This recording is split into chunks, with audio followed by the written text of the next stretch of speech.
Hello students, welcome to my channel. Today's topic is cash book और अब हम करेंगे क्वेश्चन नंबर 7। क्वेश्चन नंबर 7 हमारा वेरी इंपॉर्टेंट क्वेश्चन है। वेरी इंपॉर्टेंट लिखो इस पे। और ऐसे क्वेश्चन आने के पूरे चांसेस हैं एग्ज़ाम में। ठीक है, क्या कह रहा है क्वेश्चन में?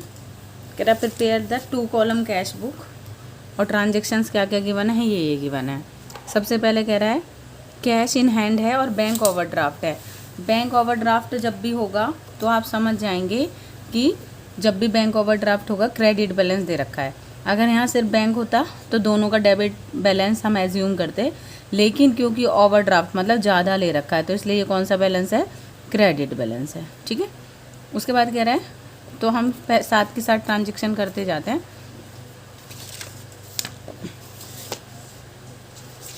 क्लियर, ये इसका फॉर्मेट है, आप लोग देख लेना।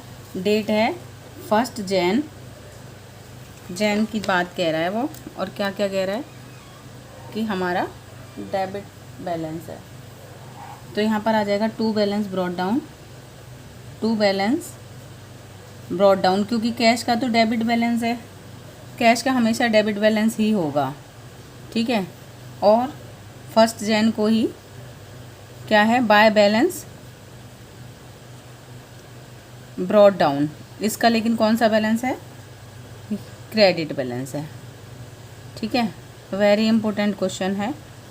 और बेटा मैं एक एक क्वेश्चन आप लोगों को कराऊंगी, लेकिन उससे पहले आप मेरा चैनल शेयर और सब्सक्राइब करें। परचेज, अब सेकंड ट्रांजेक्शन क्या कह रहा है वो? परचेज गुड्स फ्रॉम राजेश से गुड्स परचेज की तो पैसा चला जाएगा, जिसका लिस्ट प्राइस था 50,000, लेकिन सामने वाले ने हमें डिस्काउंट दे दिया। और पेमेंट कैसे की है? By cheque. तो इसका मतलब बैंक में ट्रांजेक्शन जाएगी पहली बात तो। अब ध्यान क्या रखना है, 50,000 की तो गुड्स थी, उसने मुझे 5% डिस्काउंट दे दिया। इसका मतलब मैं उसे 2500 का तो मुझे डिस्काउंट रिसीव कर दिया मैंने, डिस्काउंट रिसीव्ड। ठीक है, तो मुझे अब कितने देने पड़ेंगे? 50,000 की चीज़ थी 50,000 की, उसने कहा भाई मैं आपको 5% डिस्काउंट दे रहा हूँ, तो यहाँ पर कितना हो जाएगा? 47,500। इसका मतलब आप उसको कितने पे करोगे? 47,500, वो भी किससे? बाय चेक, क्योंकि बाय बैंक कह रहा है ना। बाय चेक का मतलब है बाय बैंक पेमेंट हो जाएगी, बैंक साइड से पेमेंट आ जाएगी। ठीक है, और यहाँ पर लिखोगे क्या? क्योंकि कैश की है आप लोगों ने, तो यहाँ पर क्या लिखोगे आप लोग एंट्री में? तो आप एंट्री करेंगे इधर, चेक से पेमेंट किया ना, तो यहाँ पर लिखोगे बाय परचेज कितना? 47,500। क्लियर। नेक्स्ट क्या कह रहा है आप लोगों से? कह रहा है और जो ये डिस्काउंट आप लोगों को मिला है ना, ट्रेड डिस्काउंट को शो नहीं करते। कैश डिस्काउंट होता तो शो करते जनरल प्रॉपर में, लेकिन ट्रेड डिस्काउंट को शो नहीं करते। ट्रेड डिस्काउंट का मतलब है जैसे किसी भी, अगर आप मान लो आपने कुछ भी रजिस्टर खरीदे हैं, है ना, जब आप 100 रजिस्टर या 10 रजिस्टर परचेज़ करते हो तो वो आपको कुछ ट्रेड डिस्काउंट देते हैं, कहते हैं भाई 10% हम आपको डिस्काउंट दे देंगे, ये ट्रेड डिस्काउंट देते हैं। ठीक है, परचेज़ करने के लिए जो डिस्काउंट मिलता है वो ट्रेड डिस्काउंट होता है, इसको तो शो नहीं करते। अब वो कहेंगे आज ही पेमेंट कर देंगे तो हम 5% आपको कैश डिस्काउंट और दे देंगे, इसको शो करते हैं कैश डिस्काउंट। वो ये पेमेंट के लिए होता है, ये परचेज़ के लिए होता है। ठीक है, उसके बाद कह रहा है सोल्ड गुड्स इतना 80,000 and payment received by cheque. तो सेल करी है तो यहाँ पर क्या आ जाएगा? टू सेल और cheque deposit into bank on the same day. तो बैंक में बैलेंस बढ़ जाएगा 80,000 से, किसकी वजह से? सेल की वजह से। तो यहाँ पर लिखोगे आप कब की है? Jan 6 की, Jan 6, और ये कब का था?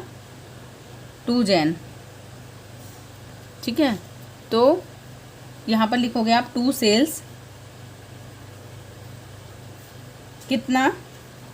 80,000, और क्योंकि सेम डे बैंक में डिपॉजिट करा दिया इसलिए बैंक में एंट्री हो जाएगी। उसके बाद कह रहा है goods purchase for cash, cash में गुड परचेज किए हैं 19,000, तो कैश कम हो जाएगा। तो क्रेडिट साइड देखो, जहाँ भी पेमेंट हुई, अगर परचेज करी है तो पेमेंट होगी ना, और अगर सेल करा है तो रिसीव करोगे आप। रिसीप्ट्स लिख दोगे यहाँ पर, ठीक है। तो यहाँ पर क्या आ जाएगा आप लोगों का, कब की है, 10 जैन बाय परचेज कितना, 19,800। क्लियर। उसके बाद कह रहा है गुड्स, वो फर्नीचर सोल्ड इतना 1,77,000 का सेल करा, तो पैसा आना चाहिए। Payment received by cheque, cheque से पैसा मिला है, और deposit into bank on the same day. तो यहाँ पर पहली बात तो फर्नीचर सेल किया है, तो आप लोग कर दोगे फर्नीचर सेल करने की एंट्री कर दोगे। उसके बाद चेक से रिसीव्ड किया, इसलिए बैंक बैलेंस को इंक्रीज़ कर दोगे, और एंट्री क्या हो जाएगी आप लोगों की, क्योंकि एसेट का नेम है तो आप क्या लिख दोगे, टू फर्नीचर। किसकी वजह से पैसा आया, फर्नीचर की वजह से, तो यहाँ पर लिखोगे जैन 15 टू फर्नीचर।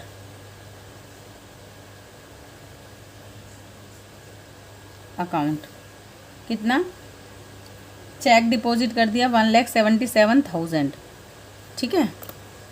उसके बाद आपका नेक्स्ट है आप लोगों का, कह रहे सैलरी पेड की है, कुछ नहीं कह रहा तो कैसे ही एज्यूम करते हैं।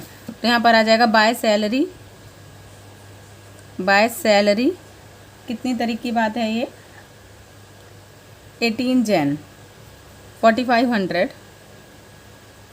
उसके बाद कह रहा है देखो, settlement the amount due to Ram को हमें 2,000 रुपये देने थे, और हमने उसे पे कितने किए हैं, 1,910, मतलब मुझे 90 रुपीज़ का डिस्काउंट रिसीव हो गया। क्या हो गया, डिस्काउंट रिसीव की एंट्री तो जनरल प्रॉपर में होगी। कैसे होगी, देखो, राम अकाउंट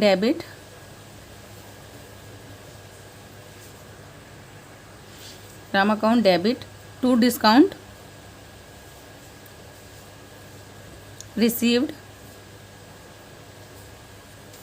कितना, 90 रुपीज़, 90 और 90, ठीक है।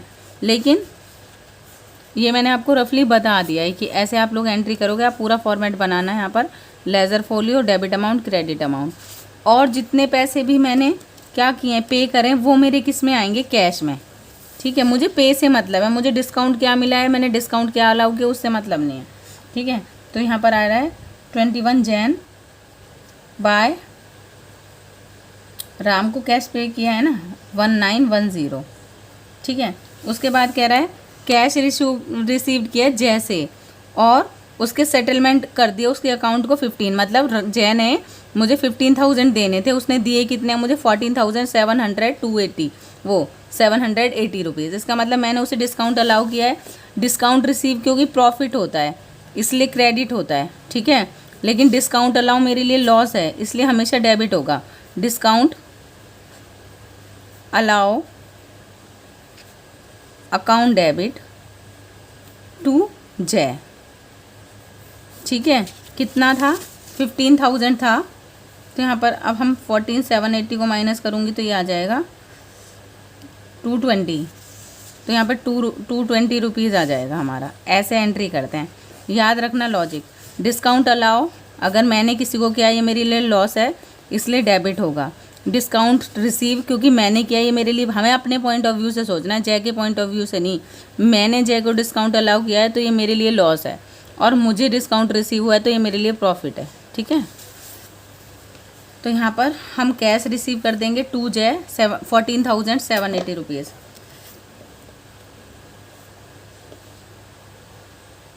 कितना है डेट, ये है हमारी जैन 22, यहाँ पर आ जाएगा 2 जय कितना 14,000, कैश मिला रहे हैं ना हम लोगों को 14,780, ठीक है। उसके बाद कह रहा है लाइफ इंश्योरेंस प्रीमियम, कुछ नहीं कह रहा तो हम कैश में ही एज्यूम करेंगे। 23 जैन बाय लाइफ इंश्योरेंस, ये मेरे एक्सपेंसेस होते हैं। प्रीमियम मतलब मैंने पैसा दिया है इंश्योरेंस का, कितना 1,500, क्लियर। उसके बाद कह रहा है डिपॉजिट इनटू, अब बस जो लॉजिक है ना यहाँ तक हो गया। मेन लॉजिक ही ये क्वेश्चन ही इस वजह से है, ठीक है। ये जो है वो कह रहा है कि ना हमने डिपॉजिट कर दिया सारा बैंक में, सिर्फ कितना रखने के बाद, 7,000 कैश रखने के बाद। मतलब आपके पास 7,000 रुपये और कौन होगा, वो बैलेंस कैरी डाउन, जो बचेगा वो आपने किस में ट्रांसफ़र कर दिया, बैंक में।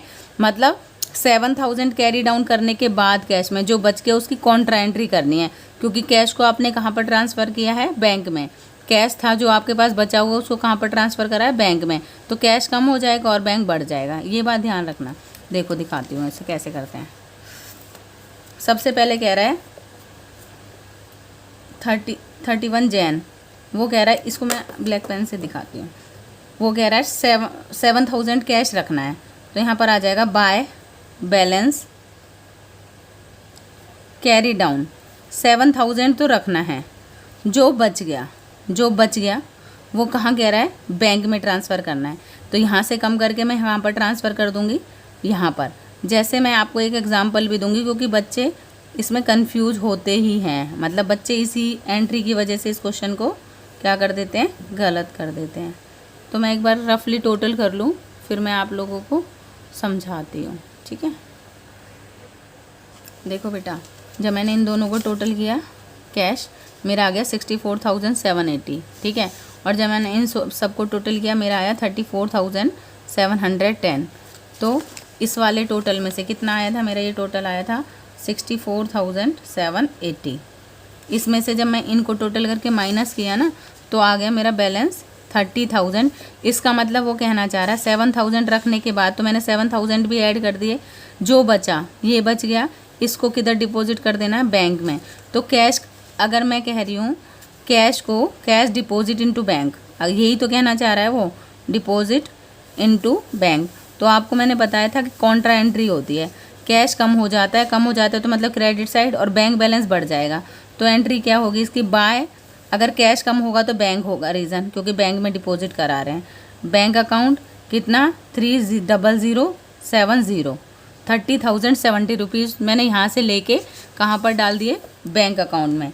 और यहाँ पर रीज़न क्या लिखूँगी, टू कैश। तो यहाँ पर कॉन्ट्रा एंट्री लिख लो आप लोग, कॉन्ट्रा एंट्री। और किस में, बैंक में डिपॉजिट करा है क्योंकि, तो यहाँ पर 30,070 कब की बात है, ये 31 जैन की बात है। बस यहीं पे है मेन लॉजिक। मतलब पहले आपको कैश का बैलेंस, अब देखो आप, मैं सोचो एक एग्जांपल देती हूँ आप लोगों को। मैंने आपसे, आपके पास है ना जो बैलेंस था ये वाला, मतलब वो 1 लाख रुपीज़ था, ठीक है।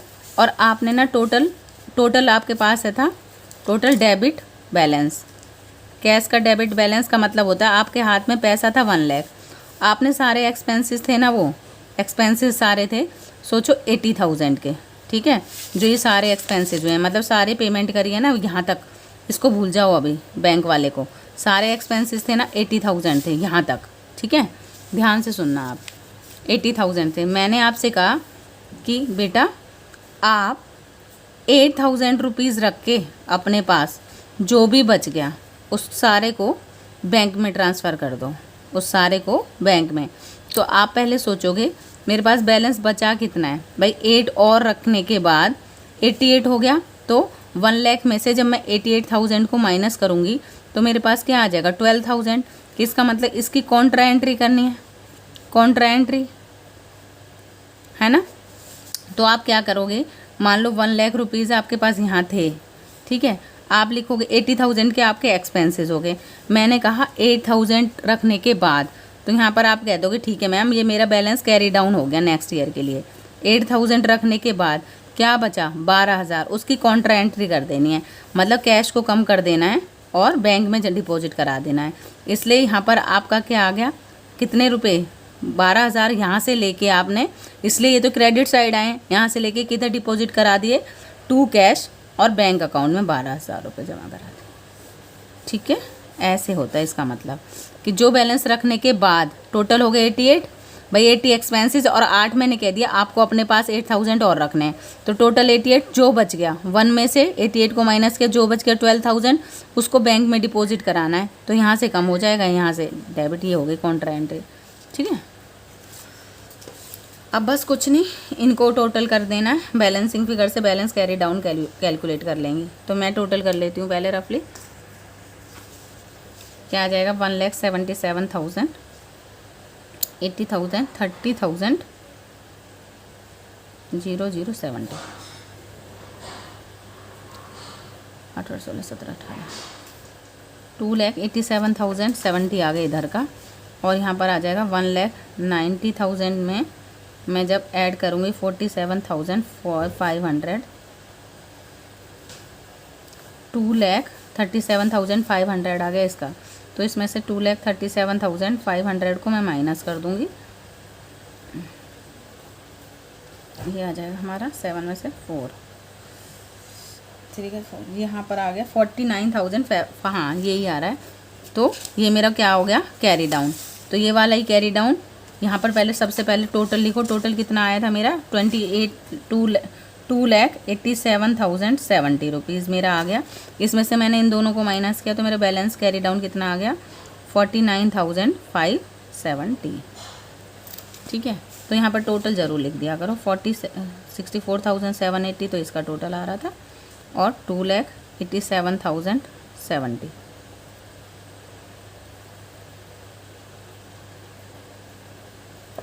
ठीक है, 2,87,000 क्लियर हो गया होगा। बस ये याद रखना 7,000 रखने के बाद मतलब कैरी डाउन मैंने पहले ही बोल दिया। जो बच गया इन इसको इसको इसको इसको और इसको भी, इन सबको प्लस करने के बाद टोटल में से माइनस करोगे, जो आया यहाँ से कम करके बैंक में डिपॉजिट करा देना है। ठीक है बेटा, थैंक यू सो मच। बहुत अच्छा सा क्वेश्चन था, अच्छे से आई थिंक आप लोगों को समझ में आया होगा। बहुत ध्यान से, बड़ा इम्पोर्टेंट क्वेश्चन था, बहुत ध्यान से इसको समझना है और ज़्यादा से ज़्यादा लोगों को शेयर करना है।